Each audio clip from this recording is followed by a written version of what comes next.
So hello students, welcome back to my YouTube channel SP study classes 9335 पर। आज हम लोग कक्षा 10 सामाजिक विज्ञान जो भूगोल का पोर्शन है उसका चैप्टर नंबर 4 में दिया गया है कृषि, उसके बारे में फुल डिस्कशन इस वीडियो में हम करेंगे। इस पूरे पार्ट के एक ही वीडियो में सभी महत्वपूर्ण क्वेश्चन देखेंगे 95% की दृष्टि से, यानी कि हम इसमें सभी वो क्वेश्चन देख लेंगे, पूरा सिलेबस देख लेंगे इस चैप्टर का क्या है, उसमें से सभी महत्वपूर्ण क्वेश्चन निकाल के हम आपके लिए एक तरीके से क्रीम के रूप में लाए हैं। इसीलिए आप वीडियो को बिना स्किप किए हुए देखिएगा। आपको अगर इससे कोई भी क्वेश्चन आता है तो आपको वो 100% फंसेगा इस वीडियो को देखने के बाद। और इससे अगर पीछे के वीडियो चाहिए तो हमारे चैनल पे जाके आप कक्षा 10 सामाजिक विज्ञान के नाम से प्लेलिस्ट बनी हुई है, वहाँ से जाकर आप देख सकते हैं। अगर आप लोग चैनल पर नए आए हों तो चैनल को सब्सक्राइब कर लें और बेल आइकन को प्रेस कर लें ताकि आगे आने वाले हर वीडियो का नोटिफिकेशन आप तक पहुंच सके। तो आइए बिना लेट किए हुए वीडियो में आगे बढ़ते हैं और फर्स्ट क्वेश्चन की तरफ चलते हैं। ये जो कृषि वाला चैप्टर है यानी कि जो हमारे जो देहात के बच्चे हैं उनके लिए बहुत ही अच्छा चैप्टर है, इसके बारे में उनको अच्छा नॉलेज भी है, तो इसीलिए इस चैप्टर को कोई ज़्यादा ये टफ सब्जेक्ट या चैप्टर नहीं है। तो आइए फर्स्ट क्वेश्चन की तरफ चलते हैं। देखिए फर्स्ट क्वेश्चन क्या है, निम्नलिखित में से प्राथमिक क्रिया क्या है। देखिए ये जो क्रियाएं दी गई हैं, एक कृषि दी गई है, एक उद्योग दिया गया है, एक अध्ययन दिया गया है, एक संचार दिया गया है। इसमें से प्राथमिक क्रिया क्या है। देखिए इसमें से जो प्राथमिक क्रिया है वो एक कृषि है। हम लोगों का एक जो पहला कार्य है वो कृषि ही है, तो प्राथमिक क्रिया क्या है, कृषि है बच्चों। नेक्स्ट क्वेश्चन क्या दिया गया है, देखिएगा नेक्स्ट क्वेश्चन दिया गया है, निम्न में से कौन सी रोपण फसल है। इनमें से कौन सी छांटना है जो रोपण फसल है। देखिए गेहूं तो रबी की फसल है तो ये हो नहीं सकता, तो इसमें आपको रोपण फसल छांटना है। देखिए रोपण फसल चना ये भी नहीं है, मूंगफली ये भी नहीं है, तो कौन सी होगी रोपण फसल बच्चों। रोपण फसल क्या है, एक गन्ना है। नेक्स्ट क्वेश्चन नंबर 3 है कि निम्न में से किस प्रदेश में सीढ़ीदार खेती की जाती है। ये आपको क्वेश्चन याद रखना है, किस तरीके से खेती की जाती है, सीढ़ीदार खेती की जाती है। पंजाब में की जाती है, हरियाणा में की जाती है, या गुजरात में की जाती है, या उत्तराखंड में की जाती है। देखिए जो सबसे अधिक सीढ़ीदार खेती की जाती है वो हमारे उत्तराखंड में की जाती है। कहाँ बच्चों की जाती है, उत्तराखंड में की जाती है। नेक्स्ट क्वेश्चन नंबर 4 है, क्वेश्चन नंबर 4 है कि निम्न में से कौन खरीफ की फसल है। ये जो फसलें दी गई हैं इसमें से आपको खरीफ की फसल छांटना है। इसमें से कौन सी फसल खरीफ की है। देखिए चना है, धान है, कपास है, या बी यानी कि दूसरा और तीसरा है।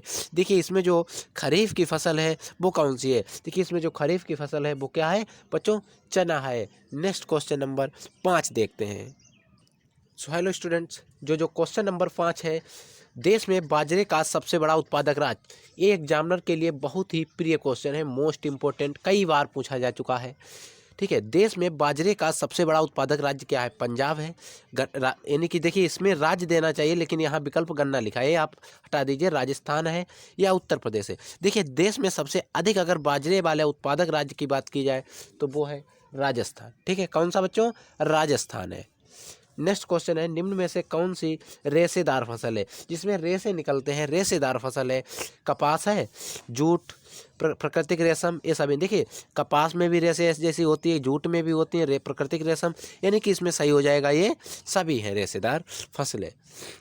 इनमें से कौन सी रबी की फसल है। देखिए रबी की फसल जो होती हैं, जो आपके देखिए नवंबर और दिसंबर में बोई जाती हैं, वो रबी की फसलें होती हैं। ठीक है, इनमें से कौन सी ऐसी फसल है जो रबी की फसल है। इनमें से कौन सी रबी की फसल, अगर मुख्य रूप से रबी की फसल देखी जाए तो कौन सी होती है, रबी की फसल अगर मुख्य रूप से देखी जाए तो वो होती है गेहूँ। ठीक है, गेहूँ ज़्यादातर आता है रबी की फसल में, लेकिन अगर यहाँ पर भी देखा जाए तो ऑप्शन बी होगा, दालें।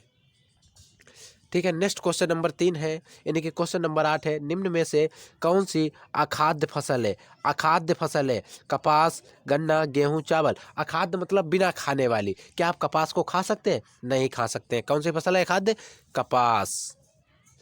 नेक्स्ट क्वेश्चन है निम्न कर्तन दहन कृषि यानी झूम कृषि निम्नलिखित में से किस राज्य में पाई जाती है।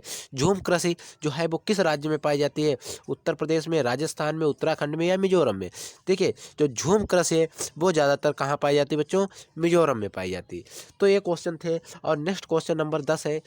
देखिए इस बार आपसे कोई 1 नंबर और 2 नंबर में क्वेश्चन नहीं पूछे जाएंगे। इस बार आपसे 20 नंबर के यानी कि 20 मार्क्स के बहुविकल्पी क्वेश्चन पूछे जाएंगे। इसीलिए आपको इस बार बहुविकल्पी पे ज़्यादा ध्यान देना है। और उसके बाद में 4 और 6 नंबर के प्रश्न पूछे जाएंगे। एक क्वेश्चन हमने लिया है, इसमें आपको 4 क्वेश्चन बनेंगे और चारों विकल्पी बनेंगे। यह आपको एक अच्छा सा बड़ा क्वेश्चन बन सकता है। ये किन्हीं 4 तिलहन फसलों के नाम बताइए। ये आपको कोई देखिए दिया होगा कि इनमें से कोई एक तिलहन फसल छाटिए, 4 ऑप्शन दिए होंगे, तो वहाँ पर भी फंस सकता है और कहीं पर भी फंस सकता है। देखिए किन्हीं 4 तिलहन फसलों के नाम, सरसों होती है, तिल होते हैं, मूंगफली होती है और सोयाबीन। ये चारों कैसी फसलें हैं, तिलहन की फसलें हैं।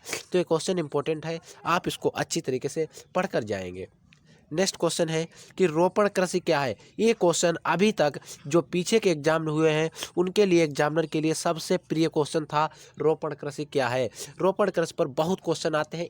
ये यहाँ तक कि हाई स्कूल के आगे के जो इंटर में भूगोल का सब्जेक्ट है उसमें भी रोपण कृषि से बहुत सब्जेक्ट आते हैं, बहुत से क्वेश्चन आते हैं रोपण कृषि पर। देखिए रोपण कृषि एक प्रकार की वाणिज्य खेती होती है। रोपण कृषि जो होती है एक प्रकार की वाणिज्य खेती हो जिसमें बृहद क्षेत्रों को एकल फसल बोई जाती है। बहुत से क्षेत्रों में कैसी फसल बोई जाती है, एक जैसी एकल फसल बोई जाती है। नेक्स्ट क्वेश्चन इसके आगे का देखते हैं। देखिए स्टूडेंट दिया गया है दीपा क्या है। देखिए दीपा क्या है, इस तरीके से क्वेश्चन आ जाता है, कई बार आया है। आप अंसाल पेपर जब उठाएंगे तो उसमें आपको मिलेगा दीपा क्या है। दीपा देखिए क्या है, दीपा छत्तीसगढ़ राज्य के बस्तर जिले एवं अंडमान निकोबार द्वीप समूह में की जाने वाली कर्तन दहन प्रणाली कृषि का को दीपा कहा जाता है। यानी कि जो छत्तीसगढ़ राज्य के बस्तर जिले एवं अंडमान निकोबार द्वीप समूह में जो किए जाने वाली कर्तन दहन प्रणाली कृषि है उसी को हम क्या कहते हैं, दीपा कहते हैं। नेक्स्ट क्वेश्चन मोस्ट इंपोर्टेंट, आप इसको जितनी बार इंपोर्टेंट कहें वो कम है। देखिए भारतीय कृषि की 3 विशेषताएं लिखिए। देखिए भारतीय कृषि जो है उसकी कोई 3 विशेषताएं लिखिए। देखिए भारतीय कृषि की 3 विशेषताएं निम्नलिखित हैं। जिस तरीके से हमने लिखा है सिर्फ हम आपको बता देते हैं, आप उसमें 2 पिनों का यूज करेंगे, नंबर 1 ब्लैक और number 2 blue. Black and blue का ही यूज करेंगे, इसमें रेड पेन का आप यूज नहीं करेंगे क्योंकि पेपर में रेड पेन अलाउ नहीं होता है आपके लिए। और हमने जिस तरीके से लिखा है अगर आप इस तरीके से लिखते हैं, अगर आपको 4 नंबर में आता है तो 100% 4 में 4 मिलेंगे और 6 नंबर का आता है तो 100% 6 में 6 मार्क्स मिलेंगे, मैं गारंटी के साथ कह सकता हूँ। देखिए कृषि की 3 विशेषताएं क्या है, प्रकृति पर निर्भरता, यानी कि जो भारतीय लोग होते हैं वो प्रकृति पर निर्भर भी रहते हैं। देखिए भारतीय कृषि मानसूनी वर्षा पर निर्भर करती है, यानी कि जो भारतीय कृषि है बोने का समय है मानसूनी वर्षा पर भी निर्भर करती है। यही कारण है कि वर्षा की अनियमितता एवं अनिश्चितता भारतीय कृषि अर्थव्यवस्था को सर्वाधिक प्रभावित करती है। यानी कि जो बारिश होती है उनकी जो अनियमितता होती है और अनिश्चितता होती है भारतीय अर्थव्यवस्था को भी प्रभावित करती है। जिस वर्ष मानसूनी वर्षा नियंत्रित होती है कृषि उत्पादन में यथेष्ट मात्रा प्राप्त होती है। यानी कि जिस वर्ष जो यानी कि बारिश सर्वाधिक होती है और अच्छे समय पर होती है उस समय हमको अच्छी कृषि प्राप्त होती है। ठीक है, नेक्स्ट है इसके आगे का देखते हैं। एक कोई बड़ा क्वेश्चन है, काफ़ी हैवी क्वेश्चन है और आपसे 6 मार्क्स में या 4 मार्क्स में पूछा जाएगा। ठीक है, देखिए इसके आगे का देख लीजिए क्या है।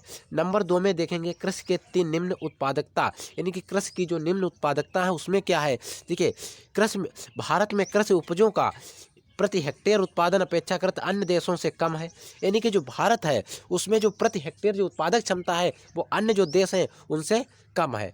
प्रति श्रमिक की दृष्टि से भारत में कृषि श्रमिक की औसत वार्षिक उत्पादकता केवल $105 है। यानी कि भारतीय किसानों की जो उत्पादकता कृषि जो औसत है वो $105 है। ठीक है, कितने बच्चों, $105 है। देखिए खाद्यान्न फसलों की प्रचुरता, अपने यहाँ खाद्यान्न फसलों की प्रचुरता, देखिए भारतीय कृषि में खाद्यान्न फसलों की प्रचुरता रहती है। देखिए भारतीय जो खाद्यान्न है उसमें खाद्यान्न यानी कि खाद्य फसलें जो होती हैं वो अधिक की जाती हैं क्योंकि 100 करोड़ से अधिक जनसंख्या में 100 करोड़ से अधिक 100 करोड़ से अधिक जनसंख्या के भरण पोषण के लिए ऐसा किया जाना आवश्यक है। हमारे यहाँ पर खाद्यान्न फसल अच्छी क्यों की जाती है? क्योंकि हमारे यहाँ पर 100 करोड़ से भी अधिक जनसंख्या है, और अगर हम खाद्यान्न फसल नहीं करेंगे तो उनको क्या खिलाएंगे? इसीलिए खाद्यान्न फसल करना किया जाना एक आवश्यक है। और तीव्र गति से बढ़ती जनसंख्या की खाद्य आवश्यकताओं को पूरा करने के लिए कुल कृषि भूमि का लगभग 65.1% भाग पर खाद्य तथा शेष भाग पर व्यापारिक व अन्य फसलों का उत्पादन किया जाता है। ये क्वेश्चन आपसे यहाँ पर बन सकता है और बहुत ही हायर लेवल में बनेगा कि भारतीय जो कृषि की जाती है उसमें कितना परसेंट कृषि जो है खाद्यान्नों पे की जाती है। तो उसमें ऑप्शन आप आएगा 6.8%।